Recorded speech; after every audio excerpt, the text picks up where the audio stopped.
យើងខ្ញុំសូមលើកហាត់ប្រណម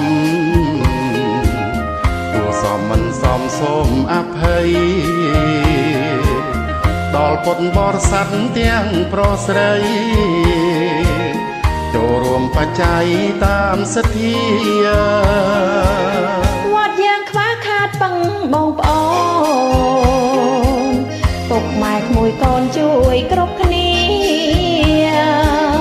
បច្ច័យបំស្ពាយទៅសុគាយាយតាមីងមីដោយជ្រះថ្លា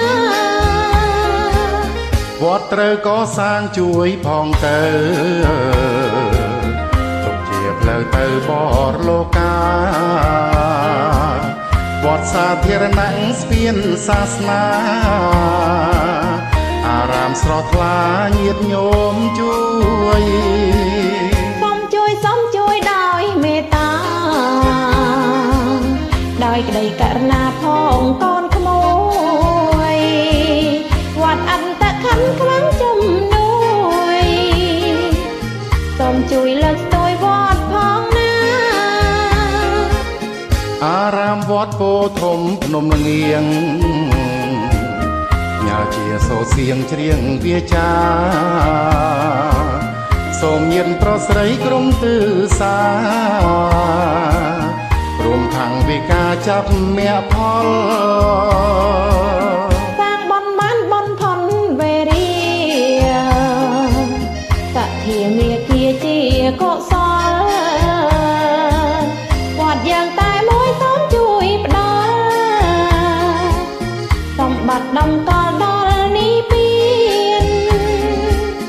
យើងសូមបួងសួងអង្គទេវតាទាំងញាតិការ7សន្តានជួយរាំងសាខាញាណក្រុមប្រាណទទួលពរបាន4ប្រការសូមអរគុណដល់ញាតិចិត្តឆ្ងាយចូលរួមចំណែកជួយសាសនាទទួលបន្ថយច្រើនថ្លៃថ្លាក៏សាធុការបានគ្រប់គ្នា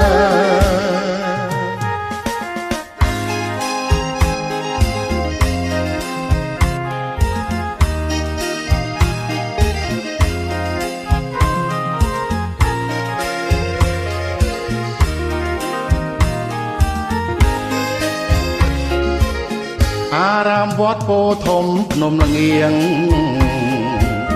ញ៉ាជាសូរសៀងច្រៀងវាចាសូមញាតិប្រុសស្រីក្រុមទិសារួមខាងវិការចាប់មគ្គផលសាងបនបានបនផុនវេរីសទ្ធាមេគាជាកុសលវត្តយើងតែមួយសូមជួយផ្ដល់សម្បត្តិដំកល់ដល់នេះពៀនយើងសូមបួងសួងអង្គទេវតាទាំងញាតិការ7សន្តានជួយរក្សាឋានញាណក្រុមប្រាណទទួលពរបាន4ប្រការសូមអរគុណដល់ញាតិចិត្តឆ្ងាយចូលរួមចំណែកជួយសាសនាទទួលផលបុណ្យច្រើនថ្លៃថ្លាក៏សាធុការបានគ្រប់គ្នា